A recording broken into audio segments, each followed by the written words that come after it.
Hello all, welcome to the channel. मेरा नाम आदित्य है। मैं एक एजुकेटर हूँ न्यूटन स्कूल पे। न्यूटन स्कूल क्या है? एक प्लेटफॉर्म है जहाँ पे हम आपको within span of 6 month train करते हैं as a full stack developer और मेक श्योर करते हैं कि आपका प्लेसमेंट अमेजिंग कंपनीज में हो। हमारे कोर्स का बेस्ट पार्ट ये है कि आप कोई फीस नहीं पे करनी अपफ्रंट में।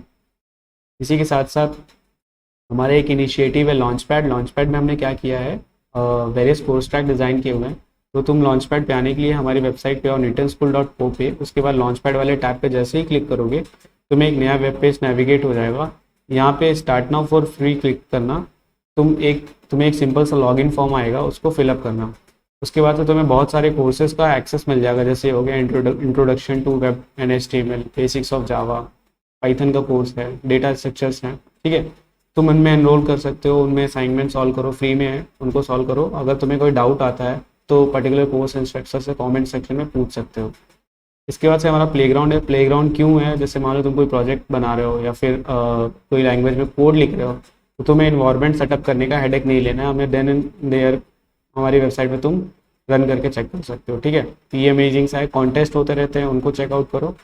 और इन सब की लिंक मैं तुम्हें डिस्क्रिप्शन में डाल दूंगा, तुम चेक कर लेना उसको। और अभी के लिए हम अपना वीडियो स्टार्ट करते हैं। इस वाले वीडियो में भी हम एरे ही पढ़ेंगे। इसके पहले वाले वीडियो हमने एरे में पढ़ा था तुम्हें एक एरे इनपुट यूज़र से कैसे लेना है। मतलब तुम्हें यूज़र बोलेगा एन गिवन होगा, उससे n number of elements input लेने हैं। ठीक है, और उस वाले वीडियो हमने एक प्रॉब्लम भी सॉल्व किया था जिसमें हमने लार्जेस्ट नंबर फिगर आउट किया होता है, लार्जेस्ट ऑफ एलिमेंट। मतलब मुझे एक एरे गिवन थी एन नंबर ऑफ एलिमेंट्स की, उसमें से लार्जेस्ट मैंने फिगर आउट किया था। तो ये वाला सेशन स्टार्ट करते हैं। जैसे मान लो तुम लिखते हो इंट ए या फिर फ्लोट ए, ऐसा लिखते थे हम वेरिएबल्स में। तो होता क्या है एक्चुअली में, तुम्हारे लिए क्या होगी, मेमोरी में एक ब्लॉक मिलेगा, एक बकेट मिलेगा जिसका नाम ए होगा। ठीक है, इस बकेट का साइज़ क्या होगा, जितना इंटीजर का साइज़ होगा, जितना इस डेटा टाइप का साइज़ होगा, पर्टिकुलर डेटा टाइप का। लेट्स से मान लेते हैं 4 बाइट का है तो 4 बाइट की एक मेमोरी मिल जाएगी। अब एरे में क्या होता है कि तुम क्या लिखते हो, int b of 5। B of 5 जैसे ही लिखोगे तो यहाँ ये क्या बताता था, कितने नंबर ऑफ एलिमेंट तुम अपने एरे में स्टोर करोगे और किस टाइप के एलिमेंट ये बताता है, type of the elements, type of elements ये बताता था। Name of array, name of array. तो होगा क्या, मेमोरी में तुम्हारे लिए 5 ब्लॉक्स एलोकेट हो जाएंगे। 5 ब्लॉक्स ऐसे कैसे, देखो, जिनमें बी नाम से एलोकेट हो जाएगा। और मान लेते हैं कि इसका एड्रेस जो है मेमोरी में है तो कुछ एड्रेस होगा 100 होगा और हर इंटीजर का साइज़ 4 बाइट होता है। तो हमने एरे बनाया कि इसका इंटीजर टाइप का। तो यहाँ पे मान लेते हैं अगला वाला जो इंडेक्सिंग होगी वो 104 होगी, उसके बाद 108, 1012, 116 एंड 120 एंड सो ऑन, ऐसे करके बढ़ता जाएगा। और इसकी इंडिसेस हमने फिक्स की थी 0, 1, 2, 3, 4, ऐसा कुछ एरे में हो रहा था। मेमोरी मैप मतलब मेमोरी में क्या होगा, एरे ऐसा अगर तुम लिखोगे तो क्या होगा। अच्छा, और तुम्हें याद है कि तुम अगर मान लो तुम फर्स्ट वाले एलिमेंट को प्रिंट कराना चाहो, तुम ऐसे कर रहे थे सी आउट बी ऑफ 1, या फिर कुछ इंसर्ट कराना चाहो फर्स्ट वाले पोजीशन पे तुम ऐसे करोगे बी ऑफ 1। ठीक है, तो ये हम कर रहे थे। अब लेट अस सपोज कि मैंने ये कर दिया सी आउट बी करा दिया। अब इससे प्रॉब्लम क्या होगी, ये तुम्हें प्रॉब्लम तो नहीं है, स्टेटमेंट करेक्ट है, क्या देगा क्या। जैसे तुमने बी किया तो क्या है, देखो बी, बी में क्या है, जैसे हम वेरिएबल लिख रहे थे तो वहाँ पे अगर बी को हमने वेरिएबल बनाया होता तो बी में जो भी स्टोर हो जाता आ जाता। बट यहाँ जब तुम बी करोगे ना तो यहाँ पे तुम्हें बेस एड्रेस प्रिंट होगा, स्टार्टिंग एड्रेस।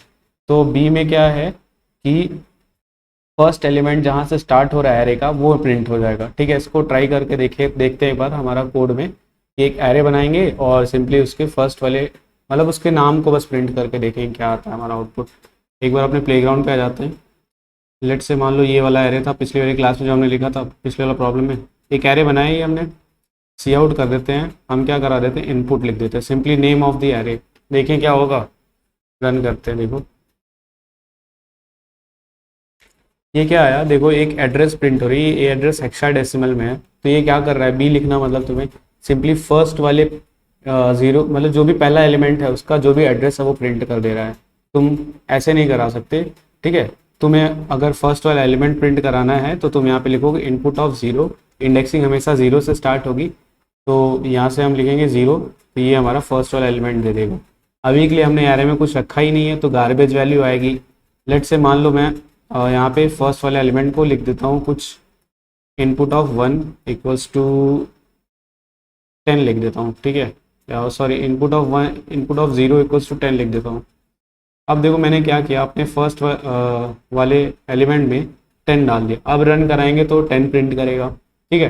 तो अगर कुछ नहीं दोगे एरे में तो गार्बेज प्रिंट होगा, और मतलब अगर तुम सिंपली नेम एरे का प्रिंट करोगे तो जो फर्स्ट वाला एलिमेंट का एड्रेस होगा वो प्रिंट हो जाएगा, ठीक है। और ऐसा कुछ हमने किया था। एक चीज़ और थोड़ा सा एलैबोरेट करें कि अगर मान लो ऐसा तुम लिखते हो बी ऑफ 1 तो होता क्या होगा। बी ऑफ 1 का मतलब क्या है, इसने मान लेते हैं कि एड्रेस वो हेक्साडेसिमल में कर रहा है, हम मान लेते हैं 100 है हमारा एड्रेस, ठीक है, 100 मेरा एड्रेस है, ठीक है। बी ऑफ 1 लिखते ही क्या होगा, बी से इसने एड्रेस पकड़ा जो भी फर्स्ट एलिमेंट का है। 1 लिखने का मतलब लेट्स से भी हम इसमें डाल लेते हैं एलिमेंट 5 6 7 8 9 ऐसे करके एलिमेंट पड़े हुए हैं। मैंने डाल लिया अपनी मर्जी से, अज्यूम कर लो मैंने सीन करा लिया है और डाल दिया एलिमेंट।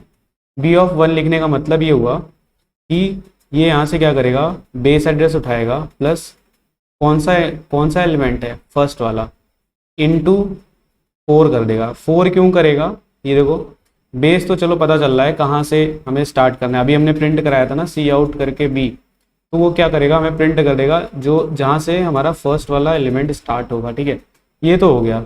बी ऑफ 1 का मतलब हम ऐसे समझ रहे थे कि हाँ ठीक है एरे में फर्स्ट एलिमेंट मतलब सेकेंड एलिमेंट बताएगा ये, तो ऐसे हो कैसे रहा होगा।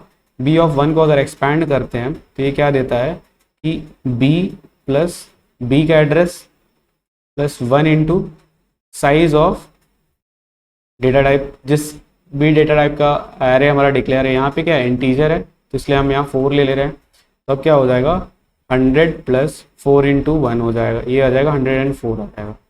अब अगर इसी तरह बी ऑफ 2 लिखते हैं हम तो होगा क्या, बी से बेस एड्रेस आएगा 100, 2 से थर्ड एलिमेंट आएगा क्योंकि इंडेक्सिंग 0 से स्टार्ट है, मतलब अगर काउंटिंग करोगे तो 2 बोलने का मतलब 0 वाला फर्स्ट एलिमेंट, 1 वाला सेकेंड एलिमेंट, 2 वाला थर्ड एलिमेंट। 2 आ गया, साइज कितनी आई 4, तो देखो 100 प्लस 4 इंटू 2 8, 108 आ गया, मतलब तुम्हारा ये वाला एलिमेंट आ गया, ठीक है। बी ऑफ 2 भी मेरा मतलब यही है कि मुझे 7 ला के दे देगा, ठीक है, यही मतलब निकल रहा था, बी ऑफ 1 निकल रहा था।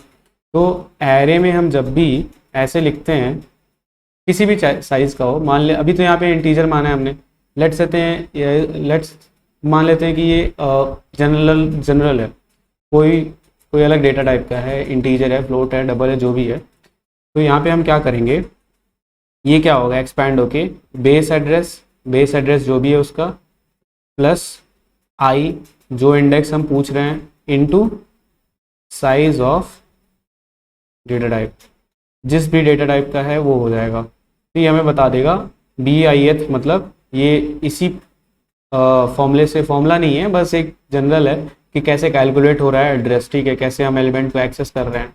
तो इसलिए हम इंडेक्सिंग 0 से स्टार्ट करते हैं। B0 का कहने का मतलब क्या हुआ, बेस एड्रेस मान लो 100 और 0th एलिमेंट फ्रॉम, ये देखो क्या 0th एलिमेंट, और ये हो गया साइज ऑफ इंट, मतलब यहाँ मान लेते हैं 100 प्लस 0 इंटू 4, तो 0th element from the starting index, मतलब 0th एलिमेंट कौन सा होगा, फर्स्ट वाला ये होगा, इसलिए हम अपना एरे का इंडेक्सिंग 0 से स्टार्ट करते हैं। यहाँ से क्लियर हो जाता है कि हम जो फर्स्ट एलिमेंट होगा वो 0th पोजीशन में पड़ा होगा, सेकंड एलिमेंट फर्स्ट पोजीशन पे पड़ा होगा, third element 2th position second position पड़ा होगा, और ऐसे ही nth एलिमेंट जो होगा हमारा n-1 पोजीशन में पड़ा होगा, क्योंकि इंडेक्सिंग 0 से स्टार्ट हो रही है। आई होप तुम्हें समझ में आ रहा होगा मैं क्या कर रहा हूँ। ये तो ठीक था एरे का। अब हमने क्या देखा कि एरे कैसे स्टोर हो रही है मेमोरी में, और कैसे मतलब B1 लिखने का, B2 लिखने का मतलब क्या होता है, तुम्हें समझ में आना चाहिए, क्योंकि कभी कभी पूछ लेते हैं इंटरव्यू में ऐसा, मतलब कि तुम कैसे एक्सेस कर रहे हो, मतलब तुम्हें पूछा होता है, मतलब पता होना चाहिए अच्छे से ये चीज़ क्या है। तो नेक्स्ट टॉपिक देखते हैं हम। एक चीज़ और है, जैसे मान लो तुमने लिखा कि ये तुमने इंट मतलब लिखा जैसे इंट बी ऑफ 5, ठीक है। तो इससे क्या हुआ, तुम्हारे पास अगर इंटीजर हम मान रहे हैं 4 बाइट का है तो 5 ब्लॉक्स क्रिएट होंगी, सारे 4 बाइट के हैं, ये वाला 4 बाइट का है, ये वाला 4 बाइट का है, ये वाला 4 बाइट का है, और ये वाला तो सो ऑन। तो तुम्हारे पास कितनी मेमोरी एलोकेट हुई, 5 इंटू 4 20 बाइट्स की।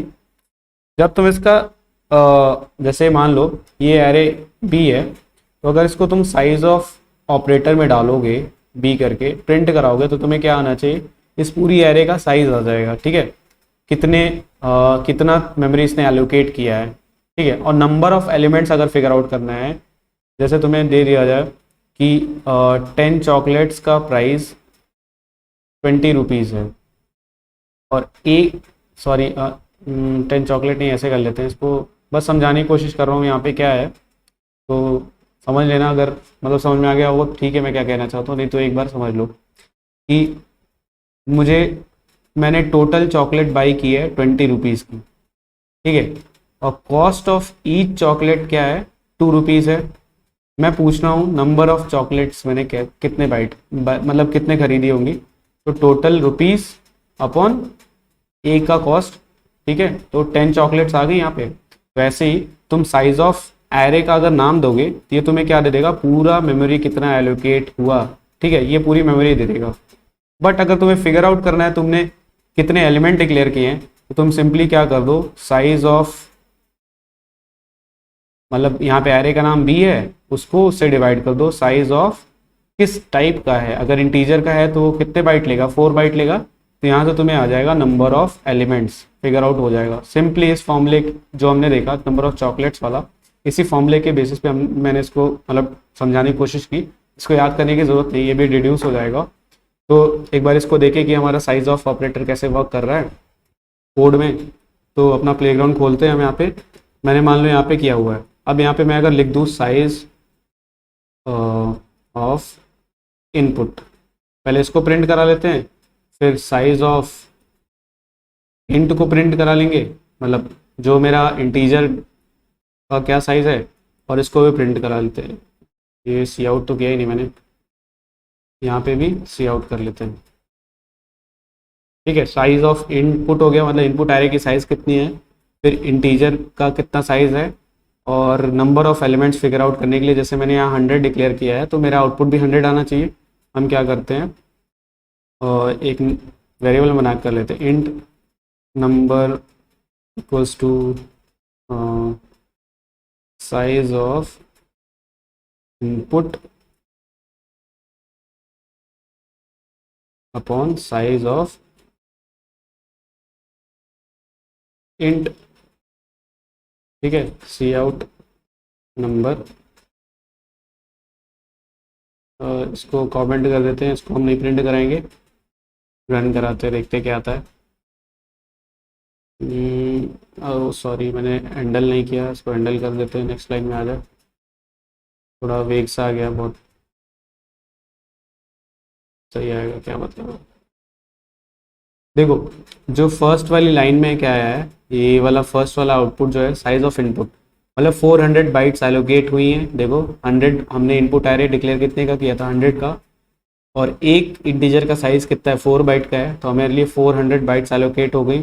फिर सेकेंड लाइन में कह रहा है c out size of int, हर एक इंटीजर का साइज़ क्या है, 4 है, तो यहाँ पे आ गया 4 का।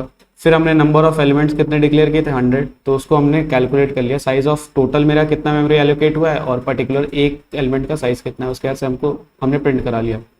तो जैसा हमने सोचा था वैसा वर्क कर रहा है, ठीक है। तो इस वाले वीडियो के लिए बस इतना ही। अब नेक्स्ट वाले वीडियो में हम पढ़ेंगे एरेस और फंक्शंस को कैसे रिलेट किया जाता है, अगर मुझे एरे फंक्शन में पास करना है तो हम कैसे करेंगे।